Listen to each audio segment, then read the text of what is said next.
Welcome to DSTUDIO podcasts. This is our first episode of DSTUDIO, and the topic for today is cloud security fundamentals. And our pardon me. Today we have with us our esteemed speaker, who is the senior cloud architect at Dynamic Solution and Technology, and also a Microsoft certified trainer. Assalamu alaikum, Usman. How are you doing? Walaikum Assalam, Salman. I'm good. How are you? I'm very well, thank you.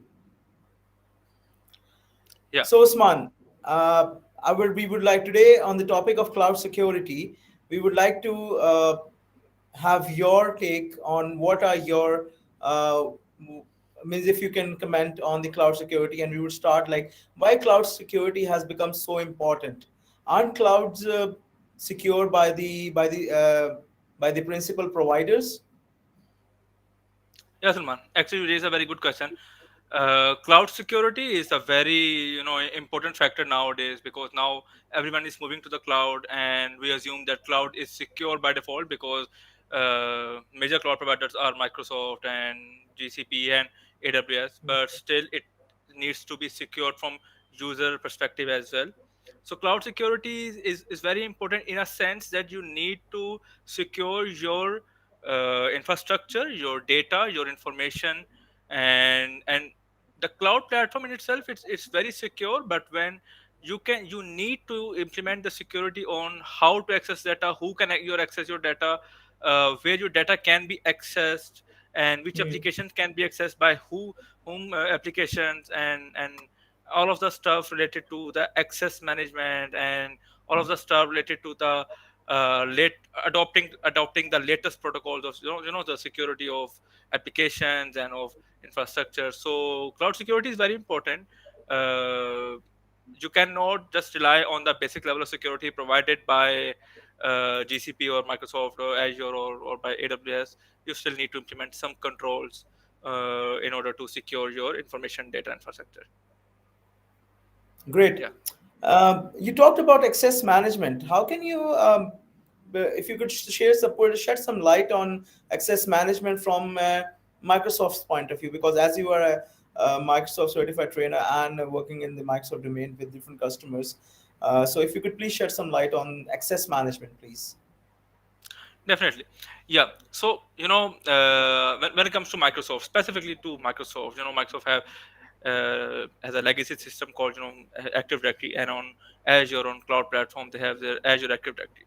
So in cloud, they have integrated every aspect of cloud. The infrastructure, the application, the services, everything is connected to Azure Active Directory. And from there, you can control who can access your data, at what time they can access the data or infrastructure, or applications and services, and at what role they can access the services, right? So access management is something where you define the access management rules of any object within cloud which is integrated with Azure Active Directory, and you can define how that resource can be accessed for a certain amount of time, from a certain person within the organization or outside the organization. So all of these stuff can be done on Azure, and the main domain in which it is called, it's called access management. And Microsoft always recommends its partner. And as I'm working in the Microsoft consultancy domain for the past around 10.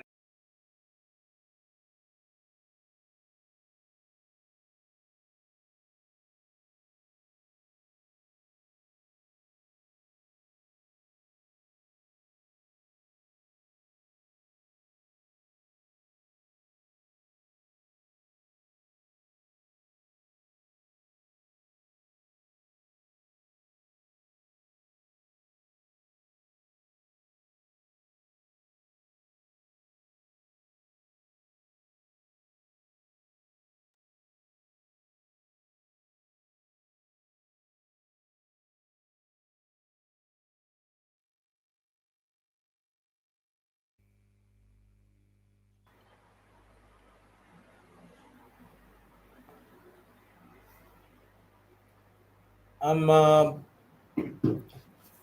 yes, Usman. I think there was some connection problem with that. Um, can you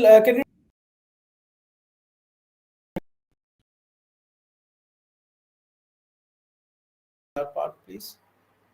Yeah, Salman. Uh, there was something wrong with the connection, I guess. But I guess now everything is normal. You can hear me, right? Yes. Yes, you're audible. You're very much audible. Please.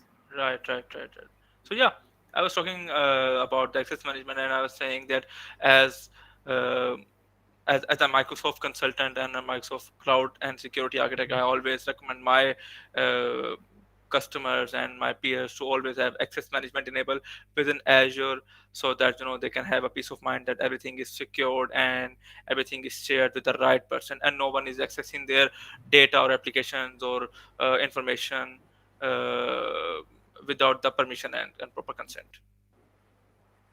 Enough. Do you believe in on the fact that the data and the threats should be controlled from insider as well, like people who are working inside the organization? So there should be a prevention protocols, prevention procedures from insider threats, which you call that in your language, in cloud Yeah, security language. yeah, right. Yeah, definitely. When we talk about cloud security, not just secure cloud security, when we talk about cyber security, so the very first thing which comes to Yes. the picture is the insider threat. Doesn't matter which platform you are using, doesn't matter which application you are using, the main threat to any customer, to any organization, is from its own users. And I'm saying that with my hands closed, uh, because most of the organizations got hacked and the data got leaked from an insider mistake, right? I know a lot of financial institutes, a lot of medical institutes where data there was a breach in their infrastructure and data was stolen, and the culprit was actually their own employee because they were not trained enough, and they clicked on a URL, and they got and then they got hacked, right? So insider threat is very much important, and there are a lot of factor into the insider threats. One is to obviously get your employees trained on certain technologies and on certain rules, that do not click this, do not click that, do not go there, do not go there, and don't this, don't do that. You can always do that, but still you cannot have 100% of satisfaction that all of your employees are trained enough and they will not do the mistake again. So what we do, what Microsoft suggests, is to have some kind of governance and controls over the users, so that we can never dependent purely on employees, that so that they cannot do silly mistakes. What we can do, we can control their actions, we can control their devices, we can control our data which is stored on their devices, or in a sense we can control their own personal devices as well, right? So it's just matter of time, and it's just matter of you can say the awareness that most of the companies are adopting to this framework, where they're implementing internal control and governance to have the very tight level of security on their own employees. Agreed. I can't agree more. And I would actually second your suggestion on this, that internal governance protocols and procedures are very important for, because data is everything for nowadays. It's Yeah, the confidentiality of the data as we were working with different clients, and it's very important. It's a crucial factor for it's a crucial yeah, success factor, as a matter of fact. yeah. And Data, yeah, data is the new gold, man. It's the new crude oil. Yeah, Indeed. Okay, that brings me. That brings us. I'll just, like, obviously, because for our audience, I would like your means obviously insightful suggestions on, if we could highlight two don'ts and two like do's and don'ts, two do's and two don'ts for insider threat prevention, please. yeah, obviously. First, do not totally rely on your employees, if you have trained them, don't rely on the training. You still need to implement the controls, right? And always what I would suggest, what I would highly recommend, or Microsoft also recommends, is to always have your organization certified with some kind of ISO, or you can have your organization audited from a third party auditor. And so that you can have a you can have a satisfaction that you have tight level of security inside and outside, right? Fair enough. So uh, I means this. I have a question in my mind. That Yeah, this also means there's a lot of communication going within the company and outside the company. I mean, certain departments like HR department, marketing departments, and at times finance departments, they have information floating in and out of the company and then within the company. So when data is being in transit, data is in yeah, transit. So how can you secure, or how can you uh, is this security sufficient enough, or should it be leveled up, or should it be taken to a next stage? So what would you suggest our clients or the customers? What do you suggest from a Microsoft platform? yeah. Usually what people think that security needs to be applied on endpoints, or on the cloud part, or on the infrastructure, or the data center part, or on the devices, right? But the data and information can be stolen from the transit as well. you know let me share an interesting lesson from when I was in university. Is that the very first thing that we learn in university is to hack the devices when the data is in the transit. So there's one thing called packet sniffing. And what we can do. Back then Facebook was very famous, and we were eager to steal Facebook passwords. So what we were intended to do, we were trying to capture those packets who were who were taking the credentials of someone who just logged into the Facebook, and the packet is routed from the device to the router, and then from router to the internet. And we were trying to sniff that packet from the transit. Okay. So, and I'm telling you this story from you can say 7 to 8 years ago, or more than that.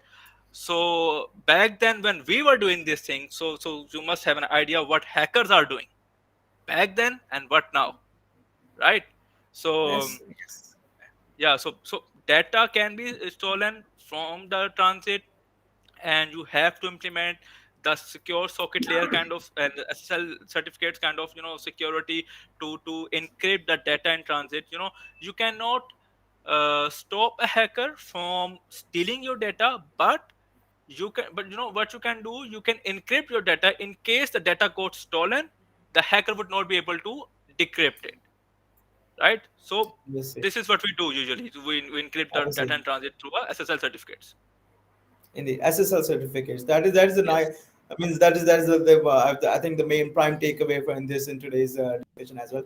And to be honest, Usman, you have reminded me of the good old days when we use. Yeah. And this had happened with me. I've been a victim of this. One of our so tech savvy, my friend, one of my friends, we were chatting around after a long time on ICQ. This is long back.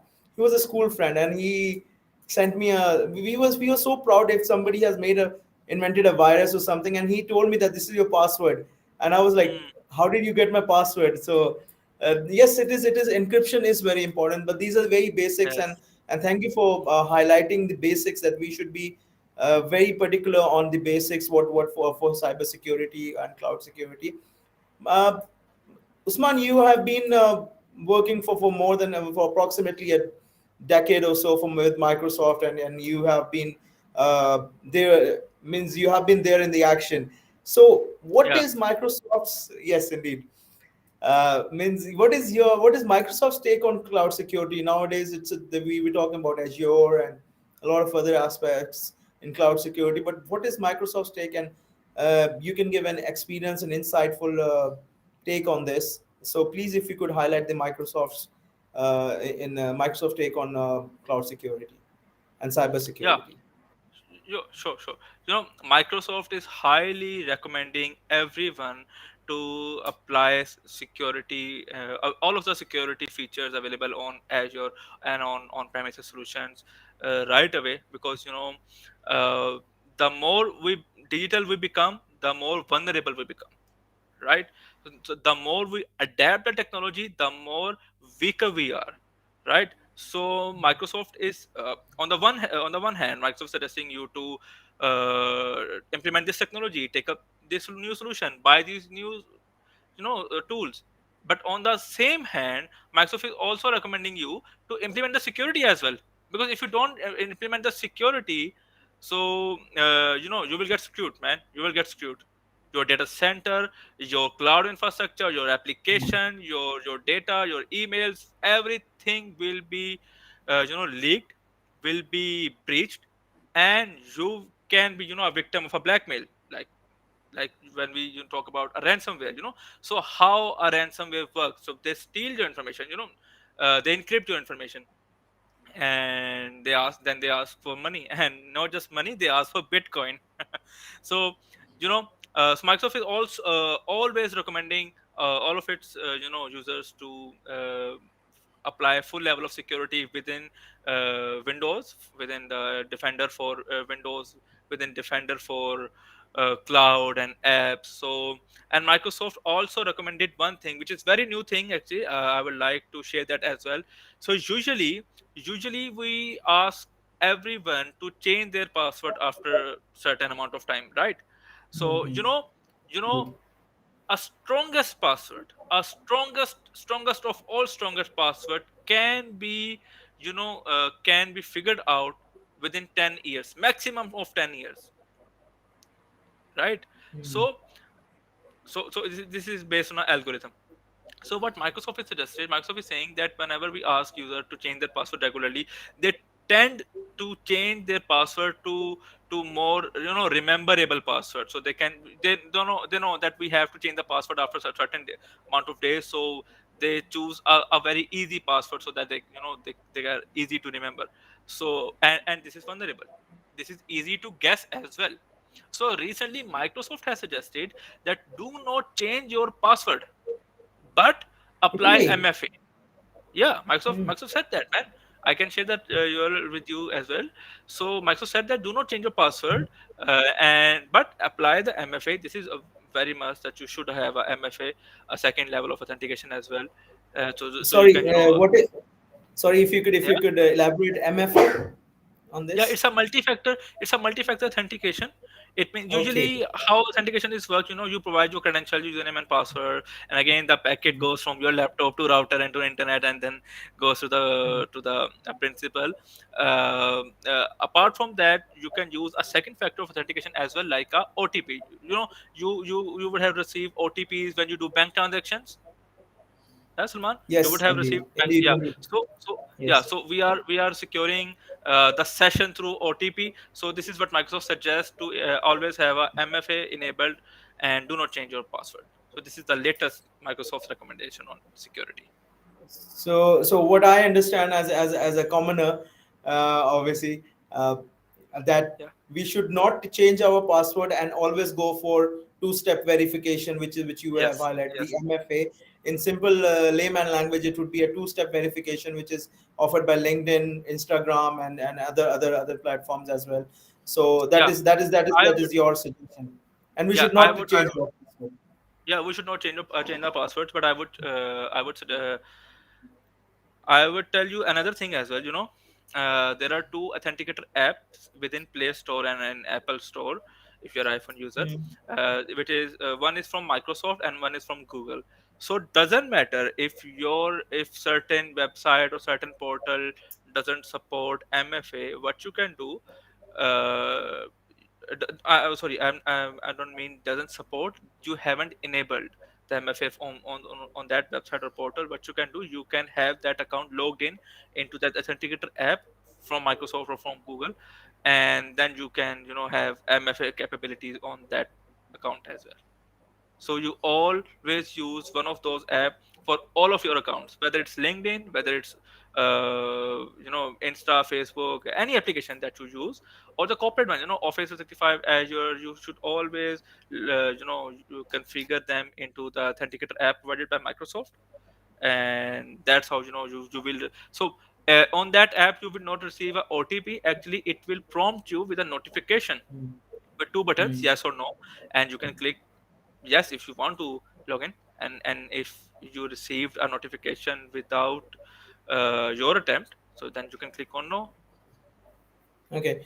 So Usman, are you suggesting that obviously all our official emails and everything should be logged in through the Authenticator app? Like if you're using Microsoft Office 365, you have to log in through the Authenticator app, and Microsoft obviously gives the privilege to its users and of official accounts that you have to log in through the Authenticator app. And so this is what you're suggesting. Yes, yes, yes, this is what I'm suggesting. Okay, okay, okay, Usman. Any we will be concluding this session with your some of your again insightful and experienced suggestion to your customers from as with your experiences since when you are working from with Microsoft. So just a two liner for your customers. Yeah, always keep your devices updated, and always, and never trust any device, any person, any platform with your data. Anything can be hacked, anything can be vulnerable. So always make sure that you are using your applications, your services from your own device, from your own trusted internet, and through your own MFA enabled credentials. That's it. Thank you, Usman. Thank you very much. It was really a nice discussion today with Mr. Rana Usman Ahmed, and he has highlighted a very crucial aspect of cloud security and data security and cyber security, which is very evident in today's the new normal that we are facing for remote working and working from home. This would bring us towards the conclusion of the towards the end of this podcast. Thank you, everybody. But I have a good news, guys, that stay tuned with our next episode of D Studio, where we would be inviting an esteemed guest from Microsoft to share his thoughts on cybersecurity. Thank you and take care. And everybody, please take care of yourself. Good night.